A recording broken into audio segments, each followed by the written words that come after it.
Hello and welcome to TTV News broadcasted on TayNinh newspaper and radio television with some latest events in TayNinh province and across the country. Ladies and gentlemen, with the goal of connecting visions, sharing knowledge, and promoting action, the Agris Agro Day 2025 Agriculture Summit connecting their five houses was held on August 8 in TayNinh. Mr. Nguyễn Mạnh Hùng, Permanent Deputy Secretary of the Provincial Party Committee and Chairman of the Provincial Business Council, along with other members of the Provincial Standing Committee, attended the event.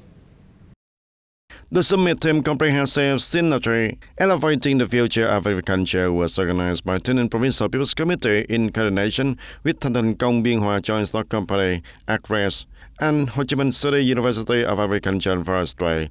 The event gathered 500 domestic and also international delegates representing the five houses of state, farmers, scientists, enterprises, and financial institutions, both inside and outside the country.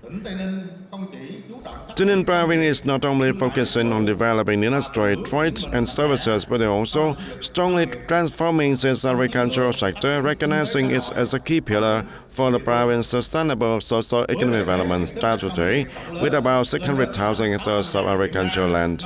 And TayNinh's agricultural products are now present in over 40 international markets, affirming the quality, prestige, and brand of TayNinh agriculture on the global stage.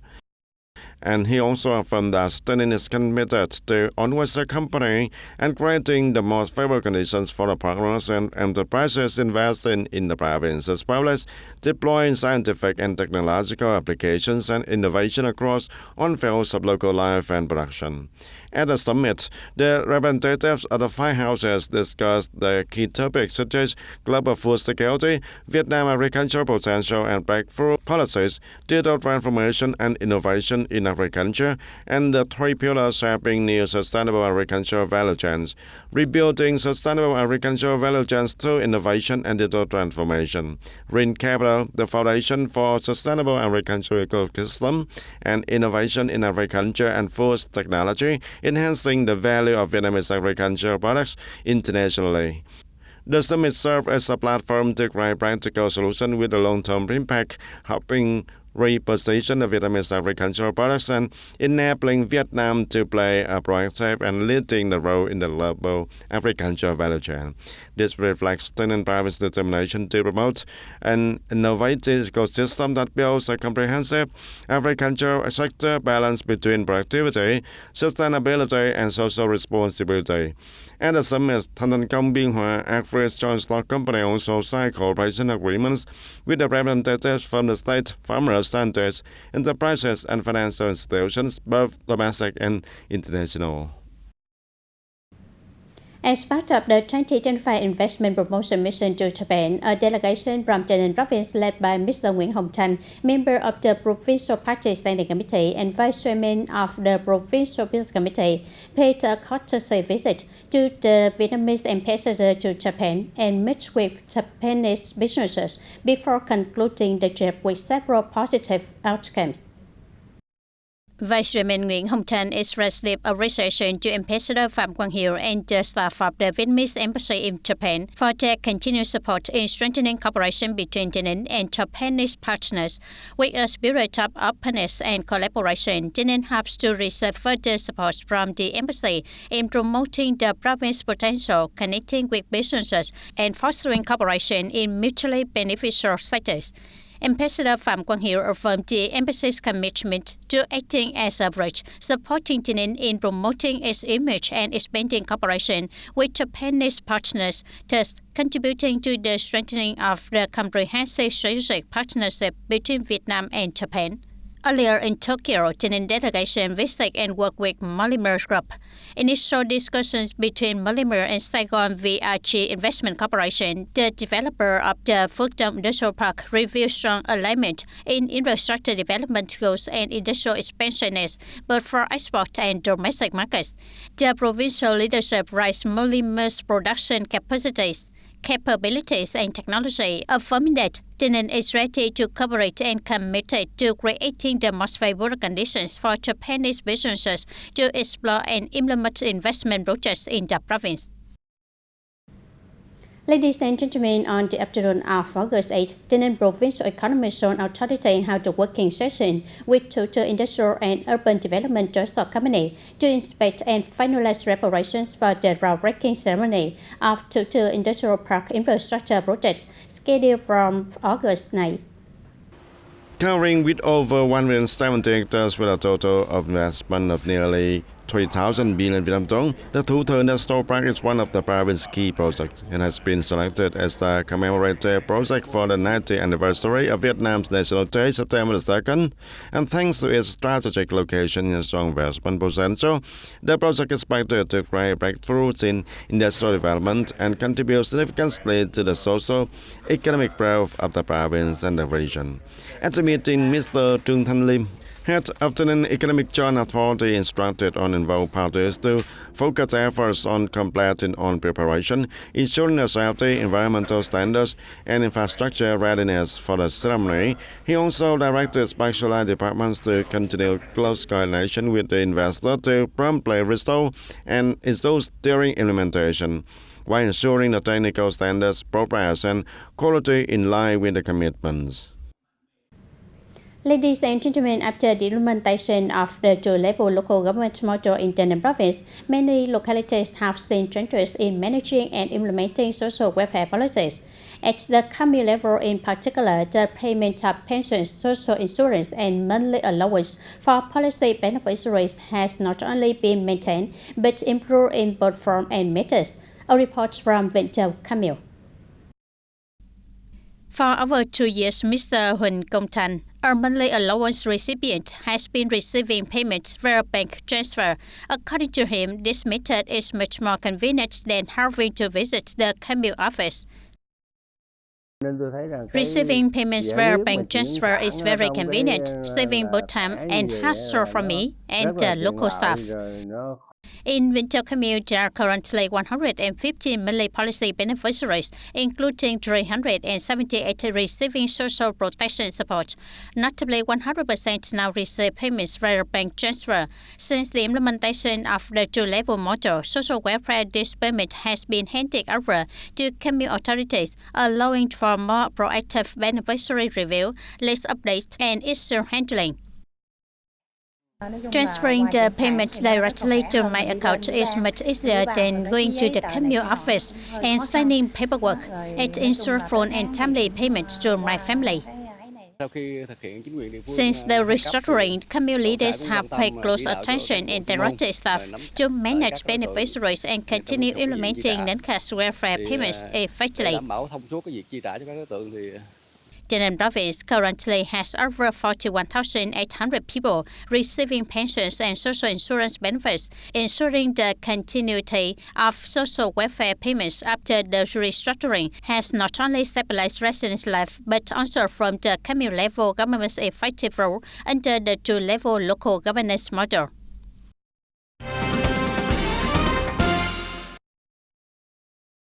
And since the beginning of this year, authorities in TayNinhTV province have received and assisted in the repatriation of nearly 500 Vietnamese citizens who were working or residing illegally in Cambodia. After administrative restructuring, TayNinhTV now share a nearly 369 kilometers long border with the Cambodian provinces. Recently, illegal border crossing between Vietnam and Cambodia, both by Vietnamese and foreign nationals, have become increasingly complex, especially via unmonitored trails and informal crossing. And through crime prevention efforts, the local authorities in TayNinhTV have detected and handled 11 cases involving 426 individuals for illegal border crossing and initiated legal proceedings in 3 cases involving 4 suspects related to human trafficking. In total, the functional forces have coordinated 12 handovers involving 494 Vietnamese citizens repatriated from Cambodia. Authorities are urging the public to remain vigilant and avoid falling for easy job, high pay scams that could lead to exploitation or involvement in criminal activities.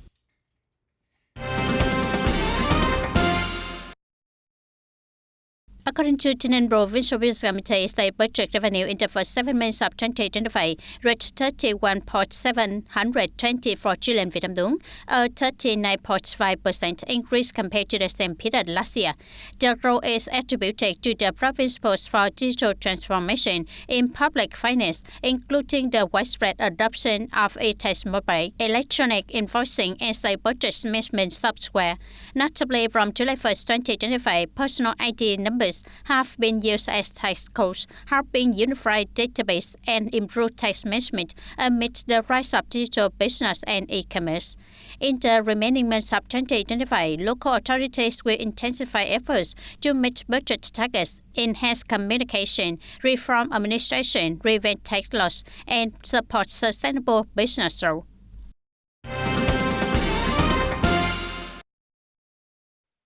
And after administrative restructuring, TayNinhTV province now has 67 communes meeting the new rural standards, accounting for 72% of all communes.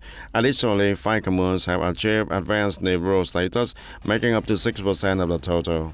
And to effectively implement the national target program on new rural development in the coming period, the Provincial People's Committee has directed all localities to urgently and comprehensively carry out the key tasks to ensure the program's progress and effectiveness in 2025 and to prepare for the 2026 and 2030 phase. And this includes receiving and assessing the current status of each criterion based on the 2021 to 2025 rural development standards. Importantly, following the administrative unit's consolidation, a comprehensive assessment of rural development and sustainable poverty reduction efforts is also required. At the same time, communes must promptly register funding needs for the projects under the National Target Program on Sustainable Poverty Reduction through 2025 and report any demands to the Department of Agriculture and Environment to ensure the timely resolution and maintain overall provincial progress. Ladies and gentlemen, the issues of street demonstrators encroaching on roadways around Long Hoa Market, Long Hoa World, TayNinhTV province used to spark frustration among locals, causing traffic congestions and degrading the urban landscape. However, thanks to strong action by local authorities in recent times, the situation has been effectively addressed, returning order and flow to the area's road. And under the two-level local government model, the Long Hoa World People's Committee developed a plan for urban order management, focusing on reclaiming the sidewalks and roadways around the market. It aims to restore traffic safety corridors and promote a cleaner, greener, more organized urban environment. The World People's Committee has instructed our department to coordinate with the local police to form an urban order task force, and we have been actively enforcing regulation, raising public awareness, and strictly dealing with the violations of road and sidewalk encroachment. Precisely, they handle it firmly and fairly. Everyone has to follow the same rules. Before, if one person was allowed to sell while another person, complaints would follow. Now that it's consistent and strict and traffic is smooth, and the people are no longer trying to set up stores illegally. That's how it should be. Only then will the public respect it. And to maintain these improvements, Long Hoa World continues to coordinate between the departments and police to regularly inspect and strictly handle repeat violations. Task forces are on site regularly combining education with firm action to clear illegal stores and prevent recurrence. In the coming time, Long Hoa World People's Committee will continue working with the relevant departments and organizations to raise the awareness among the residents about maintaining traffic safety and urban order in Long Hoa World and especially around the Long Hoa Market. And thanks to these side efforts, the area around Long Hoa Market has been noticeable improvements and roads are now clearer, improving the traffic flow and especially during the peak hours. Continue the program with other news. The audience, despite being a multi-billion-dollar export industry, Vietnamese seafood still struggle to gain a foothold in the domestic market. Although it meets international quality standards, high prices and a lack of marketing strategy have caused many products to become strangers on Vietnamese dining tables. Amid export challenges, many Vietnamese seafood companies are now pursuing a dual strategy, investing in both export and the domestic market. For example, Swiss has achieved over 20% annual domestic revenue growth by diversifying products, adjusting its approach, and expanding distribution through supermarkets, markets, online channels, and restaurants. However, major obstacles remain, including consumer preference for imported goods and competition from small-scale producers offering prices up to 30% lower. Experts suggest that companies must shift from supply-driven production to market-driven strategies, adapting packaging, tasks, and formats to local consumer preference. According to the Ministry of Industry and Trade, Vietnam's domestic seafood market is valued at around $1 billion. Yet imports account for 40% of that. The reclaim to reclaim market share, local firms need to invest in technology, build transparent and closed-loop supply chains, set competitive prices, and foster consumer trust and habits around Vietnamese seafood.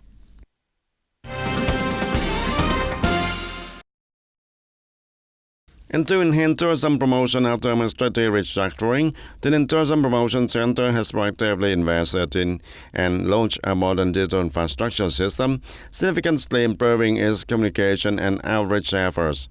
Currently, the center is operating 7 key digital platforms and is serving a distinct purpose. Most notably, the official website at the du lịch.TayNinhTVToday function is a comprehensive tourism portal offering detailed information on destinations, events, maps, accommodations, and news related to TayNinhTV. In parallel, the center is actively developing 6 other platforms, including Facebook, fanpage channel, TikTok, YouTube, Zalo, our mini application, and AI-powered chatbot system also. And this multi-platform communication approach not only helps bring TayNinhTV tourism closer to both domestic and international travelers, but also marks a significant step in the province's digital transformation towards a tourism sector that is dynamic, friendly, and aligned with the global development trends. Ladies and gentlemen, in the heart of the fertile Dong Thap Mười region, the historical site of the Southern Region Party Committee base and the Southern Administrative Resistance Committee in Nhân Hòa Lập Commune, TayNinhTV Province, stand as a symbolic red arrest tied to a heroic period of the Southern Revolution. This site not only marks a challenging chapter of the resistance war, but also serves as a meaningful destination for those wishing to learn about history and nurture patriotism. Drawn to Vietnamese history, culture, and people, Victor, a Russian tourist, visited the historical site as part of his journey to explore new lands. For him, the visit was more than sightseeing. It was a chance to connect deeply with Vietnam's cultural and historical identity. Through the exhibits, images, and reconstructed houses here, I can imagine the hard struggles of the Vietnamese people for independence and freedom. This trip has been very meaningful to me. More than a place to honor the past, the site acts as a classroom without blackboards for today's and future generations. School trips, youth group activities, and back-to-roots journeys organized here help instill patriotism, revolutionary ideals, and a sense of civic responsibility. After being introduced to the site and learning about its history, I truly felt the resilience and indomitable spirit of past leaders. As a young person today, I'm proud and grateful to inherit this value. They motivate us to work harder and contribute more to our country's development. Pride and respect are the lasting emotions from a journey like this. It's not just a return to the past, it's an opportunity for both citizens and visitors to better understand the spirit and soul of Vietnam. And today, TTV News wraps up now. Thank you for your attention and see you in the next program.